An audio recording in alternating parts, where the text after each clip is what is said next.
जय श्री कृष्णा। राधे राधे। हे प्रिय भक्तों, स्वागत है आपका हमारे YouTube चैनल शिव और शक्ति में। सर्व मंगल मांगल्ये शिवे सर्वार्थ साधिके शरण त्र्यंबके गौरी नारायणी नमोस्तुते। ओम श्री उमा महेश्वराय नमः।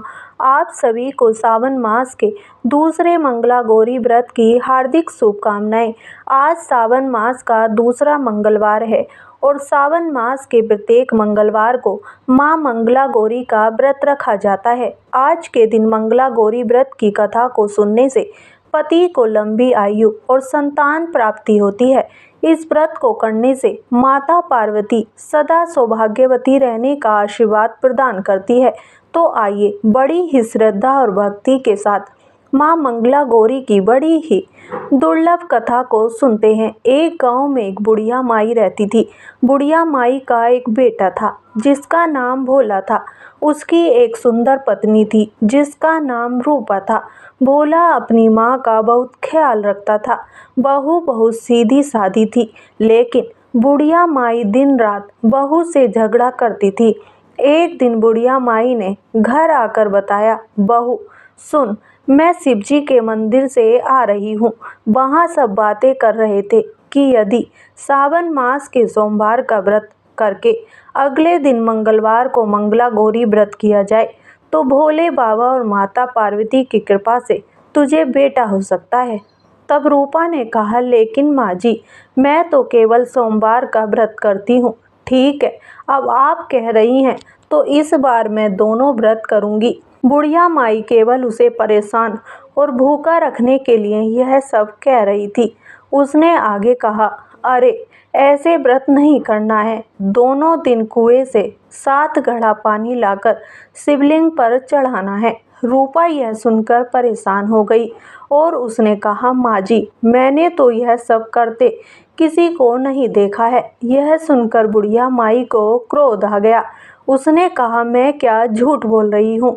यह केवल संतान प्राप्ति का उपाय है जो तुझे करना ही पड़ेगा। यह सुनकर रूपा चुप हो जाती है। कुछ दिन बाद सावन का महीना शुरू होता है। रूपा ने दूसरे सोमवार को सुबह पूजा पाठ शुरू कर रूपा ने पहले सोमवार को सुबह पूजा पाठ शुरू कर दिया और 7 घड़े पानी कुएं से भरकर शिवजी पर चढ़ा दिया। कुआं मंदिर से काफी दूर था, इसलिए उसे काफी समय लग गया। यह सब करने में शाम हो गई। जब रूपा वापस आई तो देखा भोला बहुत गुस्से में घर के बाहर बैठा है। रूपा के पूछने पर उसने गुस्से में कहा, कहाँ चली गई थी? इतनी देर लगती है जल चढ़ाने में। घर में मेरी माँ भूखी बैठी है और तू घूम घूम कर पूरा गांव देख रही है। यह कहकर भोला ने उसे मारा। रूपा मार खाकर बिना कुछ खाए सो गई। अगले दिन उसकी सास ने कहा, बहू, आज फिर से तुझे जल चढ़ाना है। यह सुनकर रूपा ने कहा, मार से मेरा पूरा शरीर दुख रहा है। आज मैं कलश कैसे उठा पाऊंगी? यह सुनकर बुढ़िया ने कहा कि कुछ भी कर, लेकिन यह तो तुझे करना ही पड़ेगा। रूपा पूजा करने के लिए मंदिर में चली गई और पूजा करने के बाद वह कुएं पर आई। बड़ी मुश्किल से उसने पहला कलश भरा और चल दी, लेकिन कुछ दूर चलने पर वह गिर पड़ी और उसका मटका भी टूट गया। रूपा एक पेड़ के नीचे बैठकर रोने लगी। तभी वहाँ एक साध्वी आई और उसने कहा, बेटी, क्यों रो रही हो? तो रूपा ने रोते हुए सारी बात बता दी। उसकी बात को सुनकर साध्वी ने कहा, बेटी, तू एक काम कर, 1 लोटा जल ले और उसमें से 7 बार थोड़ा थोड़ा जल शिवजी पर चढ़ा देना और घर जाकर अपनी सास से कहना, मैंने जल चढ़ा दिया है। रूपा ने कहा, लेकिन यह तो झूठ होगा और मेरा मटका भी टूट गया है। तब साध्वी ने कहा, यह ले लोटा, उसमें जल भरकर चढ़ा दे और इसे घर ले जाना, लेकिन छिपा कर रख देना। रूपा ने बिल्कुल ऐसा ही किया। दोपहर को वह घर पहुंच गई।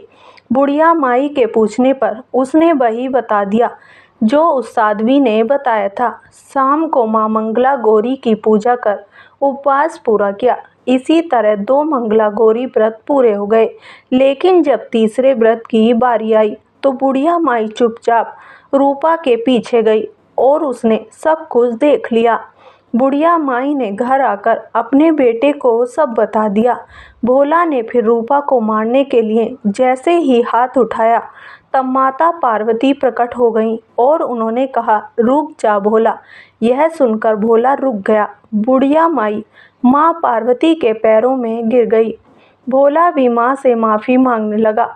माँ पार्वती ने कहा, माफ़ी मांगनी है तो इससे मांग जो तेरे और तेरे माँ के जुल्म सहकर भी पत्नी धर्म निभा रही है। भोला ने रूपा से माफ़ी मांगी। बुढ़िया माई ने कहा, बेटी मुझे माफ़ कर दे, तुझे परेशान करने के चक्कर में मैंने यह सब कहा था। रूपा ने कहा, इस संसार से मेरा मन भर गया है, आप मुझे अपने साथ ले चलिए। तब पार्वती माता ने कहा, ठीक है, आज से तू मेरी कृपा से जंगल में एक आश्रम बनाकर भक्ति करेगी, लेकिन इन दोनों को सजा मिलेगी। रूपा ने कहा, माँ इन दोनों को माफ़ कर दीजिए।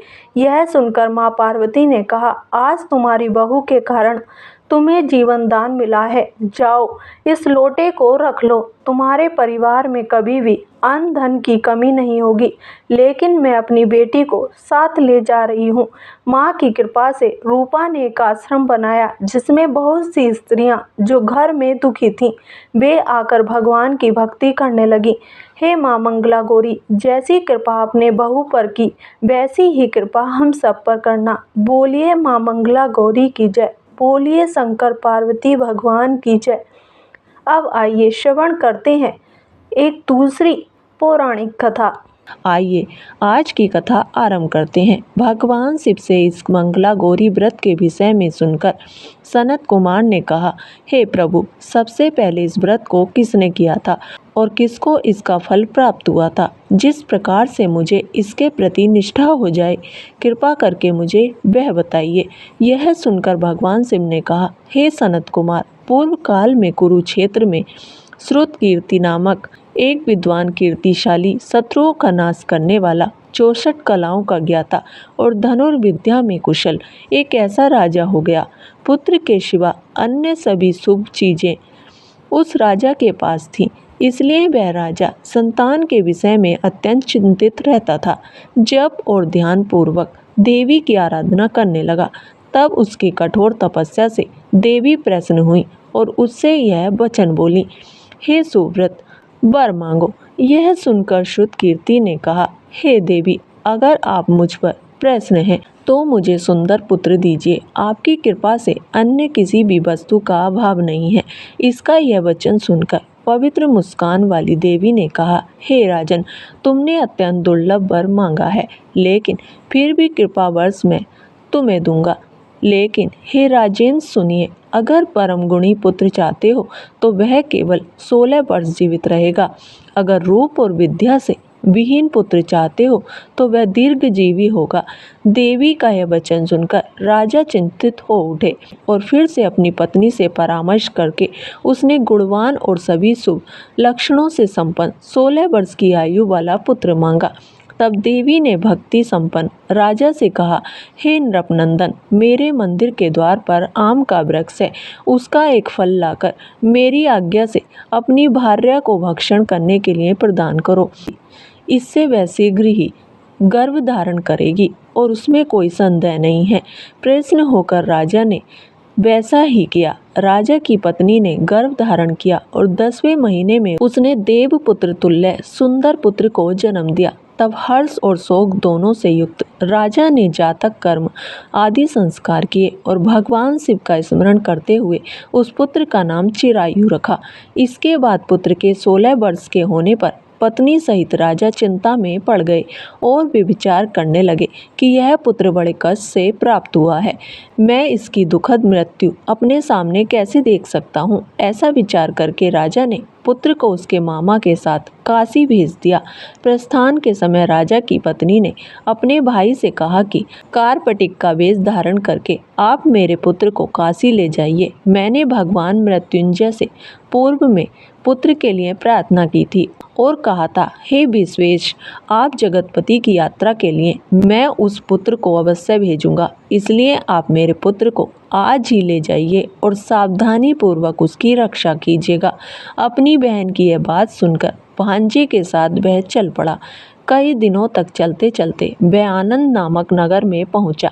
वहां सभी प्रकार की समृद्धियों से संपन्न वीरसेन नाम वाले राजा रहते थे। उस राजा की एक सर्वलक्षण संपन्न युवावस्था प्राप्त मनोहर और रूप लावण्यमयी मंगला गौरी नामक कन्या थी। वह कन्या सखियों के साथ नगर के उपवन में क्रीड़ा करने के लिए गई हुई थी। उसी समय वह चिरायु और उसका मामा वे दोनों भी वहां पहुंच गए और उन कन्याओं को देखने की लालसा से वहीं विश्राम करने लगे। इसी बीच विनोद पूर्वक क्रीड़ा करती हुई उन कन्याओं में से किसी एक ने क्रोधित होकर राजकुमारी को रंडा या कुवचन कह दिए। तब उस अशुभ वचन को सुनकर राजकुमारी ने कहा, तुम ऐसी अनुचित बात क्यों बोल रही हो? मेरे कुल में इस प्रकार की कोई बात नहीं करता। मंगला गौरी की कृपा से और उनके व्रत के प्रभाव से विवाह के समय जिसके सिर पर मेरे हाथ से अक्षत पड़ेंगे, हे सखी, वह अगर अल्प आयु वाला भी होगा तो भी चिरंजीवी हो जाएगा। इसके बाद वे सभी कन्याएं अपने अपने घर चली गईं। वही दिन राजकुमारी के विवाह का था। बालिक देश के दृढ़धर्मा नामक राजा के सुकेतु नाम वाले पुत्र के साथ उसका विवाह निश्चित किया गया था। वह सुकेतु विद्याहीन, कुरूप और बहरा था। तब सुकेतु के साथ आए हुए उन लोगों ने विचार किया कि इस समय कोई दूसरा श्रेष्ठ वर ले जाना चाहिए और विवाह संपन्न हो जाए, उसके बाद सुकेतु को वहां पहुंचा देंगे। तत्पश्चात चिरायु के पास जाकर उन लोगों ने उसके मामा से याचना की कि आप इस बालक को हमें दे दीजिए, जिससे हमारा कार्य सिद्ध हो जाए। इस पृथ्वी पर परोपकार के समान दूसरा कोई धर्म नहीं। उनकी बात सुनकर चिरायु का मामा मन ही मन बहुत प्रसन्न हुआ, क्योंकि उसने उपवन में पहले ही कन्या मंगला गौरी की बात सुन ली थी। फिर भी उसने एक बार कहा कि आप लोग इसे किस लिए मांग रहे हैं? कार्य की सिद्धि हेतु वस्त्र, अलंकार आदि मांगे जाते हैं, वर तो कहीं भी मांगा नहीं जाता। फिर भी आप लोगों का सम्मान रखते हुए मैं इसे दे रहा हूँ। इसके बाद चिरायु को वहां ले जाकर उन लोगों ने विवाह संपन्न कराया। सप्तपदी आदि के हो जाने पर रात्रि में शिव पार्वती की प्रतिमा के समक्ष उस चिरायु ने हर्ष युक्त होकर मंगला गौरी के साथ शयन किया। उसी दिन चिरायु के 16 वर्ष पूर्ण हो चुके थे और अर्धरात्रि में साक्षात्कार सर्प रूप में वहां आ गया। इसी बीच संयोग वो राजकुमारी जाग गई। उसने उस महासर्प को देखा और वह भय से व्याकुल होकर कांपने लगी। तब उस कन्या ने धैर्य धारण करके 16 उपचारों से सर्प की पूजा की और पीने के लिए उसे दुग्ध प्रदान किया। उसने दीनता भरी वाणी में उस सर्प की प्रार्थना और स्तुति की। मंगला गौरी प्रार्थना करने लगी कि मैं उत्तम व्रत करूंगी, इससे मेरे पति जीवित रहें।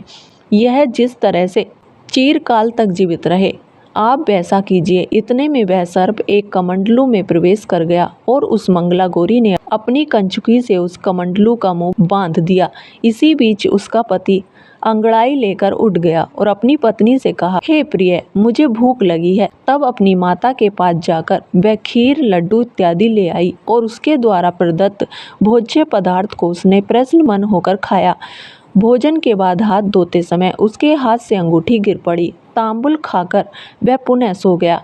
इसके बाद मंगला गौरी कमंडलू को फेंकने के लिए जाने लगी और विधि की गति कैसी है कि उस कमंडलों में से बाहर की ओर जगमग करती हुई हार को देखकर वह आश्चर्यचकित हो गई। घट में स्थित उस हार को उसने अपने कंठ में धारण कर लिया और उसके बाद कुछ रात्रि शेष रहते ही चिरायु का मामा आकर उसे ले गया। इसके बाद वर पक्ष के लोग सुकेतु को वहां ले आए। उसे देखकर मंगला गौरी ने कहा, यह मेरा पति नहीं है। तब उन सभी ने उससे कहा, हे सुबे, तुम यह क्या बोल रही हो? यहाँ तुम्हारा कोई परिचायक हो तो उसे हम लोगों को बताओ। यह सुनकर मंगला गौरी ने कहा, जिसने रात्रि में 9 रत्नों से बनी अंगूठी दी है, उसकी उंगली में उसे डालकर परिचायक निशानी देख लीजिए। मेरे पति ने रात्रि में मुझे जो हार दिया था, उसके रत्नों का समुदाय कैसा है, इस बात को यह बताएं। यह तो कोई अन्य ही है। इसके अतिरिक्त रात्रि में आम सींचते समय उनका पैर कुमकुम से लिप्त हो गया था। वह मेरी जांघ पर अब भी विद्यमान है। उसे आप लोग शीघ्र देख लें। साथ ही रात में परस्पर भाषण और भोजन आदि जो कुछ भी किया गया था, उसे यह सब कुछ बता दें। और तब यह निश्चय मेरा पति होगा। इस प्रकार उसका वचन सुनकर सभी कहने लगे, ठीक है, लेकिन जब एक भी बात नहीं मिली तब सभी ने सुकेतु को उसका पति होने से निषिद्ध कर दिया और वे वर पक्ष वाले जिस तरह आए थे उसी तरह चले गए। तत्पश्चात अपने वंश को बढ़ाने वाले महान यश से संपन्न और परम मनस्वी मंगला गौरी के पिता ने अन्नपान आदि का छत्र चलाया। उन्होंने वर पक्ष का वृतांत कानों कान सुन लिया कि स्वरूप से कुरूप होने के कारण लोगों के द्वारा किसी अन्य को वर के रूप में आदर पूर्वक लाया गया था। तब उन्होंने अपनी कन्या को पर्दे के भीतर बिठाया और इस प्रकार एक वर्ष बीतने पर यात्रा करके वह अपने मामा के साथ यह देखने के लिए आया कि विवाह के पश्चात वहाँ क्या हुआ था। तब उसे गवाक्ष के भीतर से देखते हुए वह मंगला गौरी अत्यंत प्रसन्न हुई। चिरायु को देखकर उसने अपने माता पिता से कहा, मेरे पति आ गए हैं। तब राजा ने अपने सूरज जनों को बुलाकर पूर्व में कहे गए सभी परिचायकों यानी निशानियों को देखकर मंद मुस्कान वाली अपनी कन्या चिरायु को सौंप दी। राजा ने शिष्ट जनों को साथ लेकर विवाह का उत्सव करवाया। उसके बाद राजा वीरसेन ने वस्त्र आभूषण आदि सेना घोड़े हाथी रथ और अन्य बहुत सारी सामग्री देकर उन्हें विदा किया। इसके बाद अपने कुल को आनंदित करने वाला वह चिरायु पत्नी तथा मामा को साथ लेकर सेना के साथ अपने नगर पहुंचा। तब लोगों के मुख से उसे आया हुआ सुनकर उसके माता पिता को विश्वास नहीं हुआ।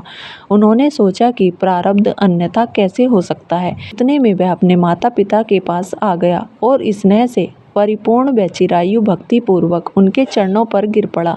तब उस पुत्र का मस्तक सूंघकर उन दोनों ने परम आनंद प्राप्त किया। पुत्र वधू मंगला गौरी ने भी सास ससुर को प्रणाम किया और तब सास उसे अपनी गोद में बिठाकर सारा वृतांत शीघ्रता पूर्वक पूछने लगी। पुत्र वधू ने भी मंगला गौरी के उत्तम व्रत महात्म्य और जो कुछ भी घटित हुआ था वह सब कुछ कह सुनाया। और इस कथा का समापन करते हुए भगवान शिव कहते हैं, हे सनत कुमार, मैंने आपसे इस मंगला गौरी व्रत का वर्णन किया है। जो कोई भी मनुष्य इसका श्रवण भी करता है अथवा जो इसका पठन करके दूसरों को सुनाता है उसके सभी मनोरथ पूर्ण हो जाते हैं और इसमें कोई भी संदेह नहीं है। भगवान शिव ने कहा, हे सनत कुमार, अब मैं अति उत्तम ऐसे भौम व्रत का वर्णन करता हूँ। इसका अनुष्ठान करने मात्र से वेदव्य नहीं आता। विवाह होने के बाद 5 वर्षों तक यह व्रत किया जाता है। इसका नाम है मंगला गौरी व्रत। यह पापों को नाश करने वाला है। विवाह के पश्चात प्रथम श्रावण के शुक्ल पक्ष में पहले मंगलवार को यह व्रत आरंभ करना चाहिए। केले के स्तंभ से सुशोभित एक पुष्प मंडप बनाना चाहिए। उसे अनेक प्रकार के फलों की रेशमी वस्त्रों से सजाना चाहिए। उस मंडप में अपने सामर्थ्य के अनुसार देवी की सुवर्ण में अथवा अन्य धातु की प्रतिमा स्थापित करनी चाहिए। 16 उपचारों से, 16 दुर्वा दलों से, 16 अपामार्ग दलों से, 16 चावलों से और 16 चने की दालों से मंगला गौरी नामक देवी की पूजा करनी चाहिए। 16 बत्तियों से 16 दीपक जलाने चाहिए।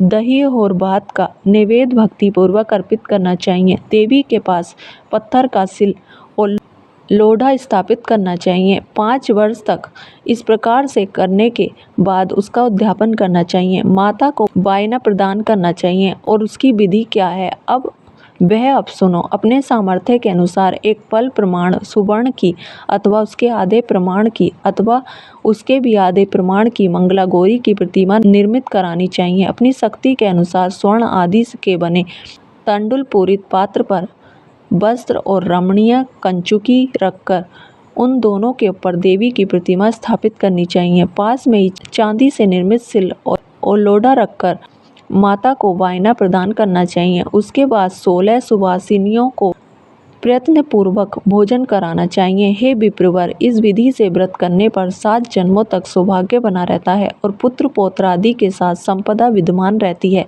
और इस प्रकार भगवान शिव ने सनत कुमार को यह मंगला गौरी का व्रत बताया और उन्होंने सभी कार्यों को पूर्ण करने वाले इस व्रत को सुनकर महान आनंद प्राप्त किया।